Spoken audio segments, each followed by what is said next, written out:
মহান স্বাধীনতার ঘোষক বাংলাদেশী জাতীয়তাবাদের উদ্ভাবক স্রষ্টা, নতুন জাতি সত্তার স্রষ্টা শহীদ রাষ্ট্রপতি জিয়াউর রহমানের ৯০তম জন্মবার্ষিকী উপলক্ষে জাতীয়তাবাদী মুক্তিযোদ্ধা দল কর্তৃক আয়োজিত আজকের সভার সম্মানিত সভাপতি, জাতীয়তাবাদী মুক্তিযোদ্ধা দলের কেন্দ্রীয় কমিটির বিপ্লবী সভাপতি জনাব ইশতিয়াক আজিজুল হক, আমাদের মাঝে উপস্থিত আছেন কিংবদন্তি শ্রমিক নেতা, আন্তর্জাতিক মানের শ্রমিক নেতা, বাংলাদেশ জাতীয়তাবাদী দলের বিপ্লবী স্থায়ী কমিটির অন্যতম সদস্য জননেতা জনাব নজরুল ইসলাম খান, মঞ্চে উপস্থিত আছেন মুক্তিযোদ্ধা দলের কেন্দ্রীয় কমিটির নেতৃবৃন্দ, উপস্থিত সাথী ভাইয়েরা, আপনার আমার সংগ্রামী সালাম গ্রহণ করুন। আসসালামু আলাইকুম। বন্ধুরা আমার, শহীদ রাষ্ট্রপতি জিয়াউর রহমান বাংলাদেশের এক অনন্য ব্যক্তিত্ব, যার সাথে জড়িত আছে বাংলাদেশের স্বাধীনতা, বাংলাদেশের গণতন্ত্র, বাংলাদেশের উন্নয়ন। তাই আমরা জিয়াউর রহমানকে এক কথায় বলতে পারি, শহীদ জিয়াউর রহমান, তুমি স্বাধীনতা, তুমি গণতন্ত্র। এর কারণ 1971 সালে যখন এদেশের নির্বাচিত জনপ্রতিনিধিরা পলায়ন করছিলেন, জাতি যখন দিশেহারা ছিল, দিক নির্দেশনার জন্য অপেক্ষা করেছিল, ঠিক সেই মুহূর্তে মেঘদূতের মতো উপস্থিত হলেন বাংলাদেশের ভবিষ্যৎ কান্ডারি, যে এই দেশের স্বাধীনতা সার্বভৌমত্ব ঘোষণা দিয়ে বাংলাদেশকে মুক্তিযুদ্ধের আনুষ্ঠানিক সূচনা করেছিলেন শহীদ রাষ্ট্রপতি জিয়াউর রহমান। তখন তিনি ছিলেন মেজর জিয়া। মেজর জিয়ার ঘোষণায় মুক্তিযুদ্ধের আনুষ্ঠানিক সূচনা। বন্ধুরা আমার, সে শুধু ঘোষণা দিয়েই ক্ষান্ত অন্যায় রণাঙ্গনে যুদ্ধ করেছেন, যুদ্ধ করে দেশ স্বাধীন করেছেন।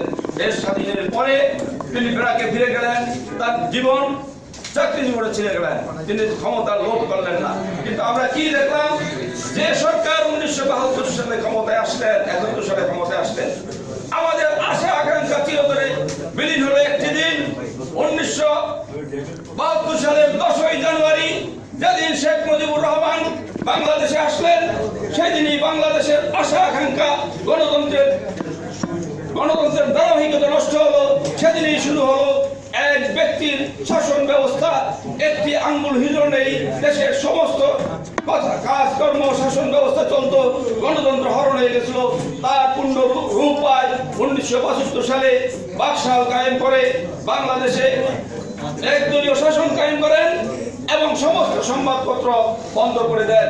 এমনিভাবে স্বাধীনতার মূল মন্ত্রকে চিরতরে স্তব্ধ করে দেন শেখ মুজিবুর রহমান বাকশাল কায়েমের মাধ্যমে।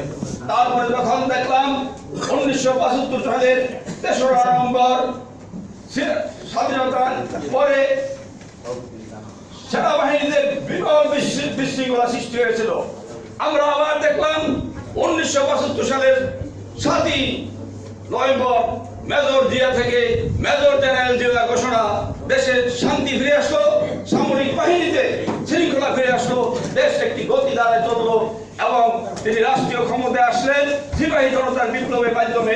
সেই ক্ষমতায় আসার পরে তিনি দেশে একটি শান্তি শৃঙ্খলা ফিরে আনলেন এবং একদলীয় শাসন ব্যবস্থার থেকে বহুদলীয় গণতন্ত্র প্রতিষ্ঠা করলেন। সংবাদপত্রের স্বাধীনতা দিলেন, 400টি বন্ধ সংবাদপত্রে পুনরায় চালু করলেন। এমনিভাবে তিনি দেশে বহুদলীয় গণতন্ত্র প্রচলন করলেন।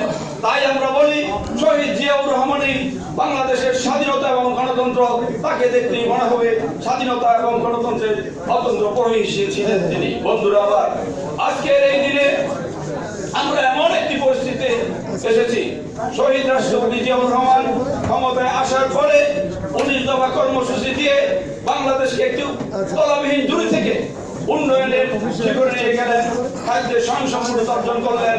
তার অবদান অনস্বীকার্য। বন্ধুরা আমার, এমনি একটি দিনে শহীদ রাষ্ট্রপতি জিয়াউর রহমান যখন বাংলাদেশকে বিশ্বের দরবারে অন্যতম শীর্ষ হিসেবে তুলে ধরলেন, ঠিক সেই মুহূর্তে আন্তর্জাতিক চক্রান্ত শহীদ রাষ্ট্রপতি জিয়াউর রহমানকে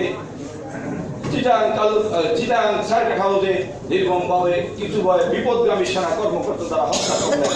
বাংলাদেশের স্বাধীনতা, সার্বভৌমত্ব এবং গণতন্ত্র হুমকির মুখে পড়ল। আবার দেশে একটি চরম বিশৃঙ্খলার হাত থেকে দেশকে রক্ষা করার জন্য হোসেন মোহাম্মদ এরশাদ যখন একটি নির্বাচিত সরকারকে উৎখাত করে ক্ষমতায় আসলেন, সেই মুহূর্তে বাংলাদেশের রাজনীতিতে আসলেন আমাদের দেশ নেত্রী বেগম খালেদা জিয়া। জিয়াউর রহমানের উত্তরসূরি হিসেবে আবার এসে দেশকে উন্নয়নের দিকে নিলেন, গণতন্ত্র প্রতিষ্ঠা করলেন। তার দীর্ঘ 9 বছর আন্দোলন সংগ্রামের মাধ্যমে এদেশে শেখ হাসিনার মতো একজন স্বৈরাচার ছিল এরশাদ, সেই এরশাদকে পতন ঘটিয়ে 90 সালে দেশে গণতন্ত্র পুনর করলেন এবং 91 সালে নির্বাচনে তিনি ক্ষমতায় আসলেন। ক্ষমতায় আসে বহুদলীয় গণতন্ত্রের প্রবর্তক শহীদ রাষ্ট্রপতি জিয়াউর রহমান উত্তরসূরি দেশে আবার সংসদীয় গণতন্ত্র প্রতিষ্ঠা করলেন বেগম খালেদা জিয়া। বেগম খালেদা জিয়া দীর্ঘ 40টি বছর বাংলাদেশের রাজনীতিতে বিরামহীনভাবে স্বৈরাচার, ফ্যাসিস্ট এবং শেখ হাসিনার মতো একজন ফ্যাসিস্টের বিরুদ্ধে আন্দোলন সংগ্রাম করেছেন এবং দেশকে দিক নির্দেশনা দিয়েছেন। একটি মিথ্যা মামলায় আমাদের প্রাণপ্রিয় নেত্রী দেশনেত্রী বেগম খালেদা জিয়াকে জেলখানায় আবদ্ধ রেখেছিলেন শেখ হাসিনা। ভাবছিলেন শেখ হাসিনা বেগম খালেদা জিয়াকে জেলে পড়লেই বিএনপিকে ধ্বংস করা যাবে, বিএনপিকে নিঃশেষ করা যাবে, কিন্তু আল্লাহর রহমতে সেটি হয় নাই। আমরা আবার দেখলাম শহীদ জিয়া এবং খালেদা জিয়ার উত্তরসূরি জনতা তারেক রহমান লন্ডন বসে এই বিএনপিকে সুসংগঠিত করেছেন, ঐক্যবদ্ধ রেখেছেন এবং আন্দোলনের নির্দেশনা দিয়েছেন। এক পর্যায়ে ছাত্র গণআন্দোলনের মাধ্যমে শেখ হাসিনার পতন হলো। আজকে আমরা একটি নির্বাচনের দিকে এগিয়ে যাচ্ছি। আমাদের নেতা তারেক রহমান সারা বাংলাদেশে চষে বেড়াচ্ছেন, নির্বাচনী প্রচারণা করছেন। আমরা আশা করব তার নেতৃত্বে আগামী দিনে যেমনি ভাবে শহীদ রাষ্ট্রপতি জিয়াউর রহমান স্বাধীনতা এবং গণতন্ত্রের ধারক বাহক ছিলেন, নেত্রী বেগম খালেদা জিয়া ফ্যাসিস্ট সরকার উৎখাত, স্বৈরাচার উৎখাত করেছেন এবং আগামী দিনে শহীদ রাষ্ট্রপতি জিয়াউর রহমান এবং বেগম জিয়ার উত্তরসূরি তারেক রহমানের নেতৃত্বে একটি সুন্দর গণতান্ত্রিক বাংলাদেশ আমরা ফিরে পাবো, এই আশাবাদ ব্যক্ত করে আজকের এই অনুষ্ঠানে আপনাদের সঙ্গে বক্তব্য দেবার আমি নিজেদের ধন্যবাদ করছি এবং আপনাদের সকলের কাছে দোয়া কামনা করে শেষ করছি। শহীদ জিয়া অমর হোক, বেগম খালেদা জিয়া অমর হোক, দেশ নায়ক তারেক রহমান জিন্দাবাদ, জাতীয় মুক্তিযোদ্ধা দল জিন্দাবাদ। আসসালামু আলাইকুম।